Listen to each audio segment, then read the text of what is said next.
Hello friends, welcome back to my channel. আশা করি সবাই ভালো আছো, আমিও ভালো আছি। তো বেচুর কোর্টে যাওয়ার ডেট এবং তার ব্লগিং এসে গেল। তো তোমরাও দেখেছো আমার মতো, নিশ্চয়ই দেখবে। যারা দেখোনি তারা শোনো, সোজা কথা। কারণ আজকের যে ব্লগিংটা দেখলাম, কোর্ট কম, রাস্তায় যাতায়াত বেশি, যেটা বেচু অ্যাকচুয়ালি করে। আর যেদিন বেচুর হয়রানি থাকে, অ্যাকচুয়ালি হ্যারাসমেন্ট বেচুর ভাষায়, সেদিন কিন্তু বেচু এত ভিডিও করে না রাস্তায় যেতে আসতে, শুধুমাত্র নিজের মুখ দেখিয়ে ছেড়ে দেয়। কিন্তু এই দিনটা ছিল অনলি ফর কোর্টে যাওয়ার ব্লগিং, অর্থাৎ যাওয়া আসাটার উপর ফোকাসিংটা বেশি হয়েছে। আসাটা কম, যাওয়াটা বেশি, এবং যাওয়ার সময় কাটানোটা অনেক বেশি। অর্থাৎ পুরো ব্লগিংটা চলেছে এই কোর্টে যাওয়ার উপর ভিত্তি করে। কেন কেন বলো তো? মানুষ কখন এইরকম ধীরে সুস্থে একটা মানে ইম্পর্টেন্ট জিনিস, যেটার জন্য নাকি বেচুর রাতে ঘুম হয় না, খেতেও মনে হয় ইচ্ছে করে না, কোথাও যেতে ইচ্ছে করে না, অনেক কিছু, চুল দাড়ি সমস্ত পেকে যাচ্ছে, যাই বলো না কেন, একটা চিন্তা তো আছে। দুশ্চিন্তা বই তো কিছু নয়। কারণ একটা এটিএম কার্ড হাত থেকে বেরিয়ে যাওয়া, এটা তো সোজা কথা নয়, তাই না? আমাদের এটিএম কার্ড পিক পকেট হয়ে গেলে আমাদের কেস মানে ডায়েরি করতে যেতে হয় থানায়। সেখানে একটা এটিএম কার্ড এসে কেউ কারো কাছ থেকে নিয়ে চলে যাবে, যে এটা তোমার নয়, এটা আমার, বা একটাই কার্ড দুজন মিলে ইউজ করবে, এই জিনিসটা বেচু কিন্তু শেয়ার করতে রাজি নয়। কারণ সে টোটাল কার্ডের ফেসিলিটিটা নিজে পেতে চায়, নিতে চায়। ঠিক আছে? তো সেই জায়গায় তার চিন্তা তো একদম ভ্যালিড ছিল। তো সেই জায়গায় যদি সে এতটাই চিন্তিত হবে, তাহলে রাস্তায় যেতে এত ব্লগিং করার মানসিক ইচ্ছাটা আসে কোথা থেকে? একজন বাবার পক্ষে, ভাই, এটা কোনো মামা হতো, কাকা হতো, দাদু হতো, মেনে নিতাম। কিন্তু বাবার ক্ষেত্রে এই জিনিসটা আসে কি করে? কারণ সবাই বলে না, মা বিন্দাস আছে, মা ফুচকা খাচ্ছে, মা আইসক্রিম খাচ্ছে, মা কোর্টের বাইরে গিয়ে ঘুগনি খাচ্ছে, ইত্যাদি ইত্যাদি, আসার পথে বিরিয়ানি নিয়ে আসছে। তাহলে মা তার সন্তানের চিন্তায় এইসব করছে কি করে? আরে ভাই, বাবা করছে কি করে সেটা তো ভাবো। মার কাছে তো সন্তানটা নেই, এইবার সে নেই, সারাক্ষণই নেই ব্যাপার, তার মধ্যে সে এইসব করছে। কিন্তু এরই মধ্যে যদি ছেলেটা তার কাছে চলে আসে, তাহলে তার এই আনন্দটা দ্বিগুণ হবে, বই কমবে তো না। তো সেটার জন্য তাকে দোষ দেওয়া হচ্ছে, কেন খায়? আর যে বাবা, যার কিনা চিন্তা মাথার উপরে, যে আমার কাছে তো ছেলে আছেই, কিন্তু ছেলেটা আমার কাছ থেকে চলে যেতে পারে, তার জন্যই তো এত দৌড়াদৌড়ি করছে, এত দুশ্চিন্তায় রয়েছে। তাহলে সেই বাবা কি করে বাইরে ঘোরে, এটা ওটা খায়, নিজে একা একা বিভিন্ন রেস্টুরেন্টে ঘুরে খায়, বন্ধুদের সঙ্গে বাইরে বেড়াতে যায়, সিনেমা দেখতে যায়। লাস্ট কেন কি দেখেছিল? ছাবা। ভুলিনি কিন্তু, আমরা কোনো কিছুই ভুলি না। সেই জন্য বলছি, তাহলে বাবা এত আনন্দ, উচ্ছ্বাস, উল্লাস, এত খাওয়ার ইচ্ছা আসে কোত্থেকে বাবা? তোমরা ব্লগিংটা দেখবে, মানে এই যাওয়ার সময়টা যে বাইকে করে যাচ্ছে, একে তো যেতে এই রাস্তা দিয়ে যেতে পারছি না, ওই রাস্তা দিয়ে যেতে পারছি না, সেটা নিয়ে খানিকটা হলো ইচ্ছে করলে এটা এডিট করে বাদ দেওয়া যেত। কেন দেখালো? ব্লগিংটা বড় করার জন্য। কারণ লোক কোর্টের ব্লগিং দেখবে, এটা স্বাভাবিক, এবং সেখানে কি জিস্ট থাকবে সেটাও আমরা জানি। কারণ কিছুই থাকবে না, শুধু যাতায়াত আর কিছু সামান্য ফেরার পর কথা, এই তো। বাদ বাকি সব তো লাইভে ক্লিয়ার হয়ে গেছে। কাজেই তার মধ্যেও যদি কিছু থাকে, সেটা দেখার জন্য লোক ভিড় করবে। কিন্তু আজকাল ভিউয়ার্সরা অনেক চালাক হয়ে গেছে, এই বেচুকে আর বিশ্বাস করছে না, এটা কিন্তু পরিষ্কার।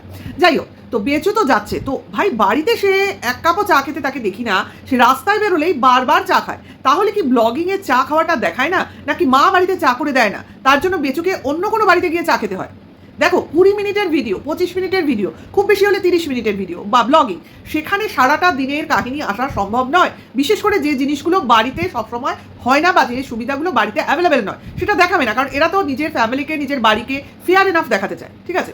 তো সেই জায়গায় এই অভ্যাসগুলো বেচু ওভার মানে এড়িয়ে যায়। কিন্তু যার চা খাওয়ার নেশা থাকবে না, সে বাড়িতে যেরকম খাবে না, সে বাইরেও কিন্তু খাবে না। সেখানে বেচুর সঙ্গে চায়ের সম্পর্ক দূর দূর আমরা দেখতে পাই না। সেখানে বাইরে বেরোলে কেবলই চায়ের দোকানে বসবে আর চা বিস্কুট খাবে, মানে খিদে পায়, ওটাই হলো কারণ। চায়ের দোকানে তো, চায়ের দোকান ছাড়া তো সাধারণত লং রুটে বড় বড় ধাবা ছাড়া আর কিছু থাকে না। তো সবসময় তো বেশি বেশি খাবার খেতে পারে না, যে ওই চা বিস্কুট দিয়েই কাজ।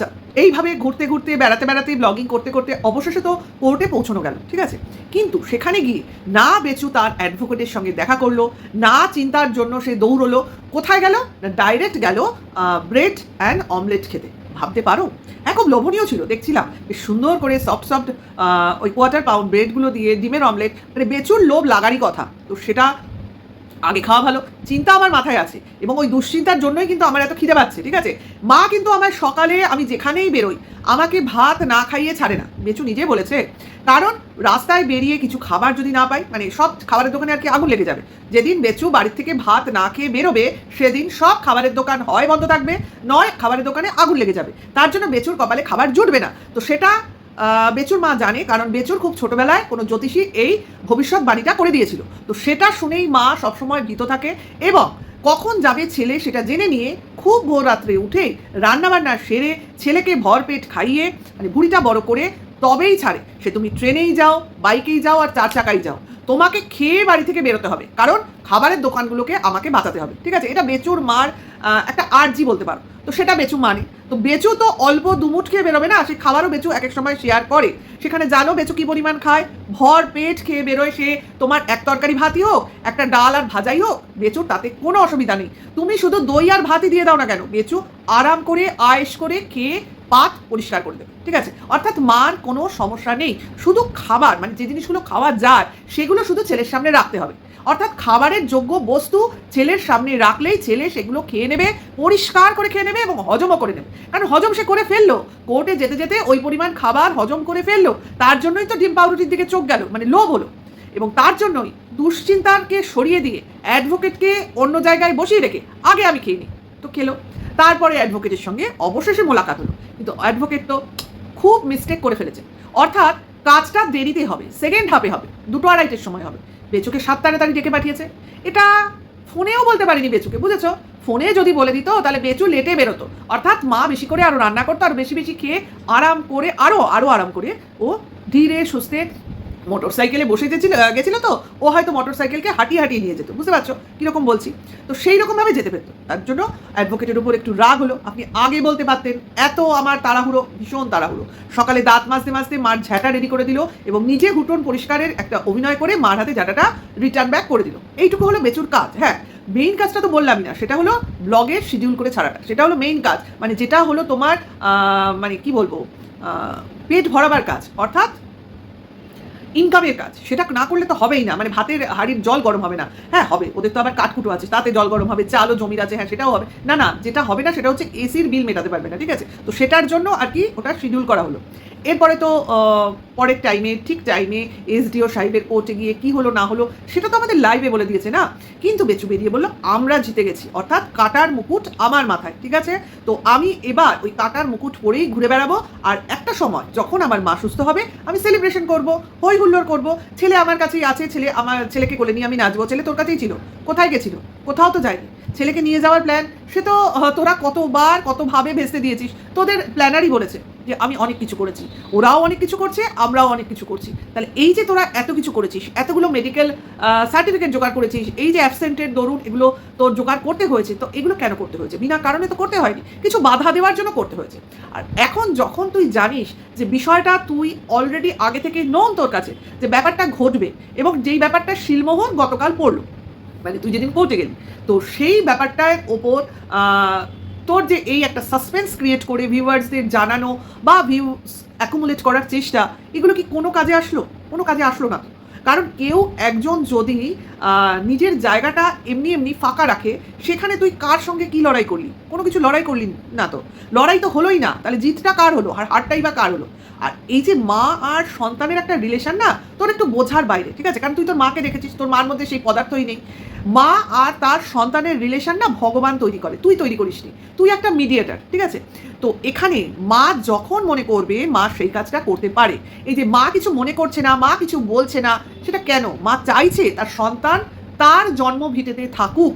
অর্থাৎ যে জন্মভিটের ছাদ বা জন্মভিটের ভিত তার মার টাকায় জোগাড় হয়েছিল, সেই 1 লাখ টাকা ভাড়ের, বলিসনি নিশ্চয়ই, ছাদ ঢালাইয়ের জন্য লাগবে, তো সেই টাকাটা যে অকাতরে না ভেবে তোর হাতে তুলে দিয়েছিল, নিজের ভবিষ্যতের চিন্তা করেনি, অর্থাৎ তোকে এইরকম দোগলা মাল ভাবেনি। ঠিক আছে, তো সেই জায়গায় দাঁড়িয়ে এসে চিন্তা করে দেখেছে আমি থাকতে পারলাম না, তো ঠিক আছে, কারণ ওরা আমায় ভালোবাসে না, ওরা আমাকে নিজের লোক মনে করে না, কিন্তু আমার ছেলেটাকে তো ভালোবাসে, ছেলেটা তো ওই বংশের, তার সেই বংশের বংশধর, সেই বংশেই থাকুক, সেই বাড়িতেই থাকুক, অন্তত মার দেওয়া দানের টাকার তৈরি ছাদের তলায় থাকুক। তুই কি করেছিস? তুই কি করেছিস নিজের দমে? বউ তো অর্ধেক জিনিস করে দিয়ে গেছে, ভিতটা, আর বাদ বাকি জমির কথা যদি বলিস সেটা তোর পূর্বপুরুষের, তোর কিচ্ছু না। তুই তোর বলে কিছু দাবি করতেই পারিস না, কারণ ওই জিনিসে তোর দিদিরও সমান অধিকার, যেটা তোরা কি বলবো কিভাবে যে নিজের করে নিয়েছিস বা তোর দিদি ছেড়ে দিয়েছে কিনা সেটা তো তার্কিক বিষয়, সেটা নিয়ে আমার আলোচনার বিষয়বস্তু নয়, কারণ ভেতরের জিনিস সব জিনিস আমরা সঠিক জানবো না। কিন্তু এই যে ভিত তৈরি, এই যে ছাদ তৈরি, এটা তো আমাদের চোখের সামনে দেখা।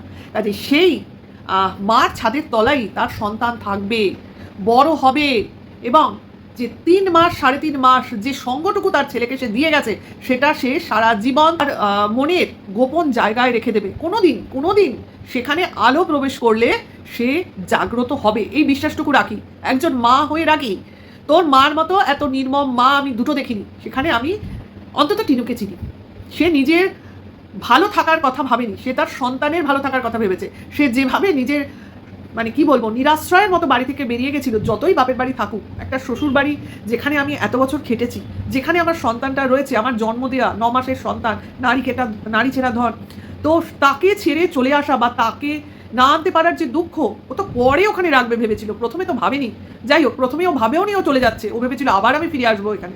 সবটাই হয়েছে কারোর না কারোর হস্তক্ষেপে, এখানে অনেকের হাত কাজ করছে। তো বেচু সবার থেকে তার সুবিধা মতো জিনিসটা নিয়েছে এবং নিজের স্বার্থ সম্পূর্ণ করেছে, সোজা কথা। এখানে আমি আর কাউকে দোষ দেওয়ার আগে আমি বলবো যে হাজবেন্ড, তার দোষ অনেকাংশেই বেশি, কারণ তার স্ত্রী, তার সংসার, তার সন্তান, কাজে এই সংসারটাকে টিকিয়ে রাখার দায়িত্বটা বা অধিকারটা বা বোধ বুদ্ধিটাও তারই হওয়া উচিত। লোক তো আছেই মাঝখানে ঢুকে বিভেদ সৃষ্টি করবে, সেটা আমি করতে দেবো কেন, সেটা আমি মানবো কেন? তো আমি যদি সেটাকে মেনে নিই, বা বেচু যেমন মেনে নিয়েছে, তো সে তো কোনো পুরুষই না, সে একজন কাপুরুষ ছাড়া আর কি কিছু? যাই হোক, অবশেষে জিতের কাটার মুকুট মাথায় পড়ে বেচু তো বাড়ি এলো, কিন্তু আসার আগে হোটেলে বিরিয়ানি খেয়ে নিজের মতো সেলিব্রেশন করে ফিরলো। একবারও কি তোমাদের বললো যে আমি বিরিয়ানি খাচ্ছি, বাড়ির লোকজনের জন্য বিরিয়ানি নিয়ে যাই? যখন ছেলেকে নিয়ে হোটেলে যায় তখন কিন্তু একটা প্যাকেট নিজের মার জন্য নিয়ে আসে, ঠিক আছে? এখন কিন্তু নিজে একা খেলো, একবারও বললো না যে আমি আমার ছেলের জন্য, বাড়িতে আরও 2জন লোক আছে বৃদ্ধ বৃদ্ধা, তাদের জন্য খাবার প্যাক করে নিয়ে যাই, মানে আমাদের দেখালো না। আর বেচু পয়সা খরচ করবে, জিনিস আনবে আর দেখাবে না, এটা কিন্তু হতে পারে না, ঠিক আছে? ছেলের জন্য দেখেছো, এনেছে, দেখিয়েছে কি কি, এবং লাইভেও সেগুলোকে বলার জন্য ছেলেকে উদ্বুদ্ধ করেছে। তো অবশেষে বাড়িতে ফিরে এলো, ফিরে এসে বাবা মার মধ্যে কি সেই উল্লাস দেখলে? না, কারণ তারা তো জানেই ওটা একটা ব্লগিং ছিল, যা হবে বা যা হচ্ছে সেটা তো জানি। আর ওরা আগে থেকেই জানতো টিনু ওয়েস্ট বেঙ্গলে নেই, তার জন্যই এই উল্লাসটা দেখাতে পেরেছে, ঠিক আছে? ওদের কাছে এইটুকুই খবর ছিল যে টিনু তার ঠাকুমার সঙ্গে বাইরে বেরিয়েছে। তো এই যে একটা পয়েন্ট, এই জায়গা থেকেই তো ওরা এই প্ল্যানটা করেছে। তাহলে আমরা এই কোর্টের যে ডেটটা, সেই ডেটের দিনে কি হয়েছে না হয়েছে তো কোর্টে গিয়ে তো কেউ জানতে যাবে না, কাজে আমরা এইভাবে কন্টেন্ট তৈরি করে ছাড়বো, লোক গিলবে, এই তো। আর অপরদিকে যে বসে রয়েছে টিনু, সে তো মুখ খুলবে না, কারণ সে জানে এখানে কিছু বলা মানে আরেকটা কন্টেন্ট দেওয়া, তার জন্যই সে চুপ থাকে। যাই হোক, ভিডিওটা এখানে শেষ করবো, তোমাদের কমেন্টসের অপেক্ষায় থাকবো। তোমাদের মন্তব্য আমার পক্ষে খুবই ইম্পর্টেন্ট এবং জানাটাও দরকার। নেক্সট ভিডিও ওয়েট করো, সবাই ভালো থেকো, সুস্থ থেকো, আর ভালো লাগলে লাইক কমেন্ট শেয়ার করো। এখনকার জন্য এইটুকু, টাটা, বাই।